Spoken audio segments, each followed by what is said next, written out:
America woke up on April 19, 2025, to a sight both inspiring and unsettling. Massive protests engulfing cities and towns from coast to coast. The streets were filled with people from all walks of life, united in their call for change. From New York to Los Angeles, from Chicago to Houston, the message was loud and clear. The status quo was no longer acceptable. This wasn't a spontaneous outburst, but a carefully orchestrated display of public dissent organized by the 50501 movement. Months of planning, coordination, and mobilization had culminated in this historic day. The organizers had used social media, community meetings, and grassroots efforts to bring people together. The message was clear: America is not okay. Protesters held signs with powerful slogans, each one a testament to the collective frustration and desire for change. Enough is enough. We demand justice and reclaim our democracy were just a few of the messages that echoed through the streets. From the steps of the Lincoln Memorial to the heartland of the Midwest, citizens gathered to voice their anger, their fear, and above all, their unwavering determination to reclaim their democracy. In small towns and big cities alike, the spirit of resistance was alive and well. The sheer scale of the protests was breathtaking, a sea of humanity united by a common purpose. Aerial shots revealed the magnitude of the gatherings, with streets and squares filled to capacity. It was a visual representation of the collective power of the people. It was a day etched in history, a day when America reminded itself and the world that the spirit of resistance still burns bright. Comparisons were drawn to historic protests of the past, moments that had defined the nation's journey towards justice and equality. This wasn't just another day in Trump's America. This was different. This felt like a turning point. The atmosphere was charged with a sense of urgency and possibility, as if the country was standing on the brink of a new era. The energy was palpable, a mix of anger and hope. People of all ages and backgrounds came together, their voices blending into a powerful chorus. There was a sense of solidarity, a feeling that they were part of something much bigger than themselves. People chanted, sang, and held signs. The air was filled with the sounds of determination and defiance. Songs of protest and unity rang out, creating an atmosphere that was both electric and emotional. They were determined to be heard. Loudspeakers and microphones amplified their voices, ensuring that their message reached every corner of the nation. The passion in their eyes was unmistakable. This wasn't just about Trump anymore, it was about the very soul of America. The protests had evolved into a broader movement, addressing issues that went beyond any single administration. It was about the future of the country, about democracy, justice, and equality. And it wasn't just happening in D.C. This was a nationwide phenomenon. From the bustling streets of major cities to the quiet corners of rural America, people were standing up and making their voices heard. It was a powerful reminder that the fight for a better future is a collective effort, one that spans the entire nation. The 50501 movement, the driving force behind the April 19th protests, is not your typical activist group. It's a decentralized, grassroots network of ordinary Americans who, fed up with the Trump administration's policies, decided to take a stand. Their name itself speaks volumes. 50 protests in 50 states, united by one movement, one voice demanding change. The movement's goals are ambitious yet simple: to protect and preserve American democracy from what they see as a steady creep towards authoritarianism.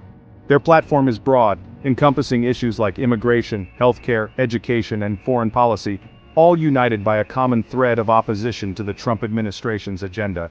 They are teachers, doctors, students, veterans, people from all walks of life who have grown increasingly alarmed by the direction their country is heading in. And they've had enough.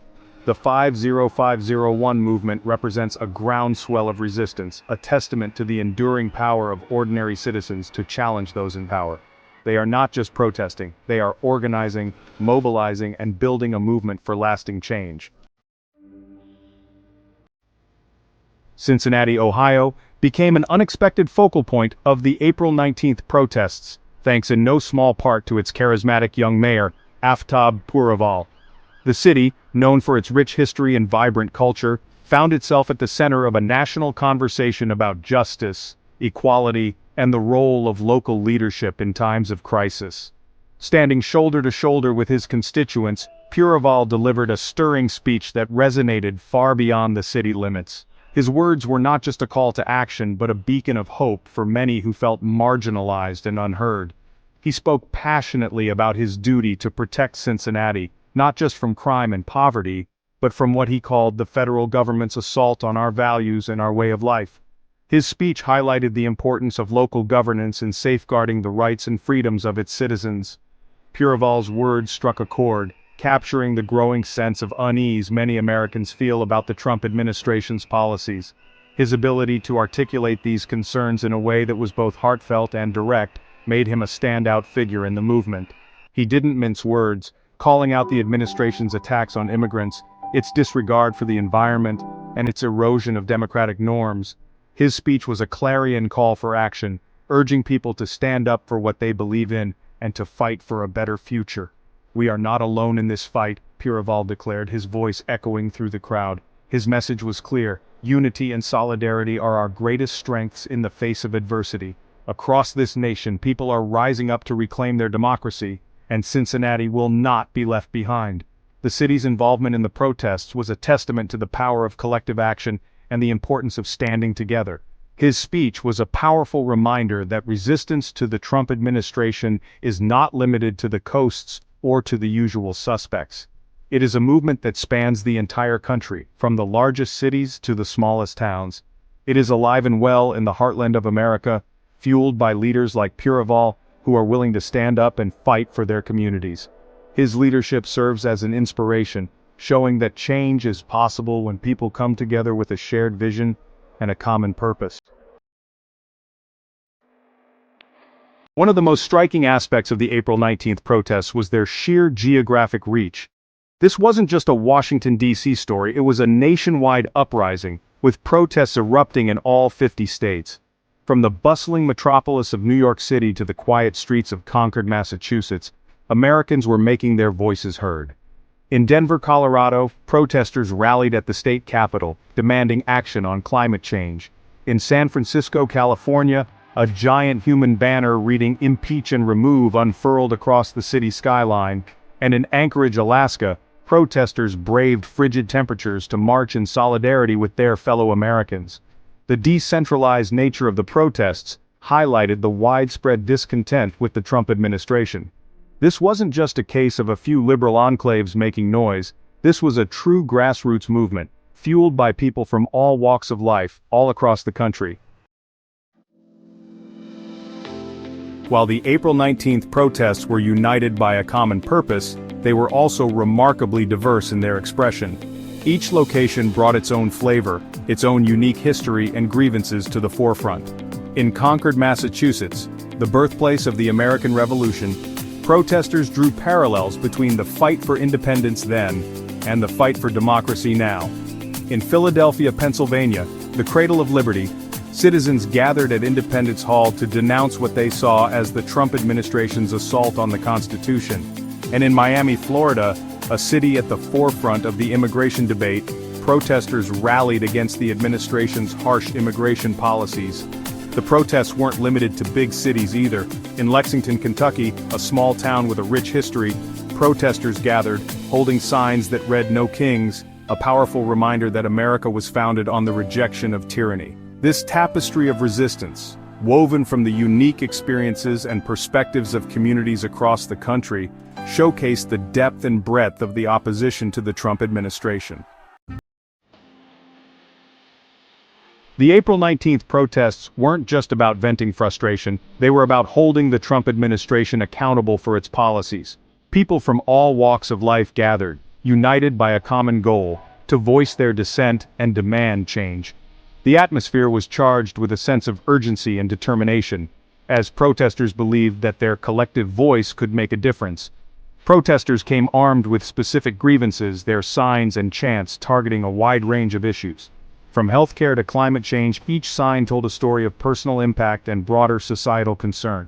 The diversity of issues highlighted the complexity of the opposition, showing that it wasn't just a single-issue protest, but a tapestry of interconnected struggles.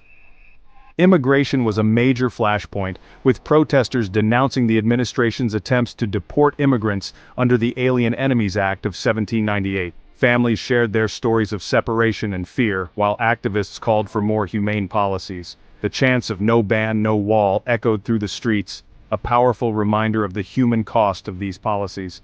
The administration's budget cuts, particularly those affecting federal employees, research and higher education, also drew ire.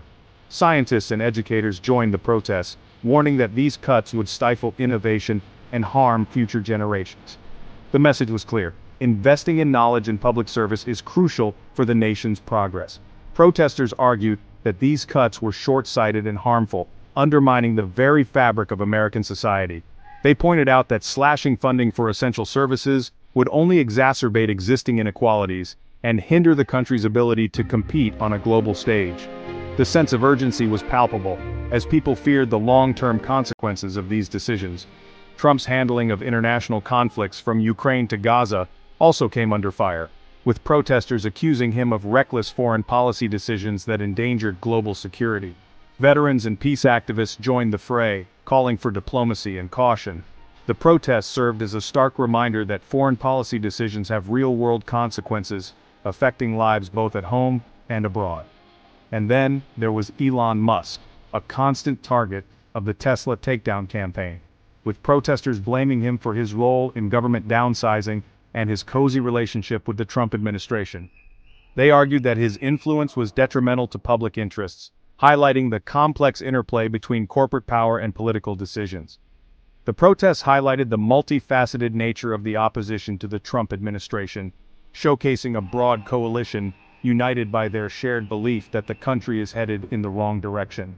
It was a powerful display of democracy in action, with people from different backgrounds and beliefs coming together to demand accountability and change. The message was clear: the American people would not remain silent in the face of policies they believed to be unjust.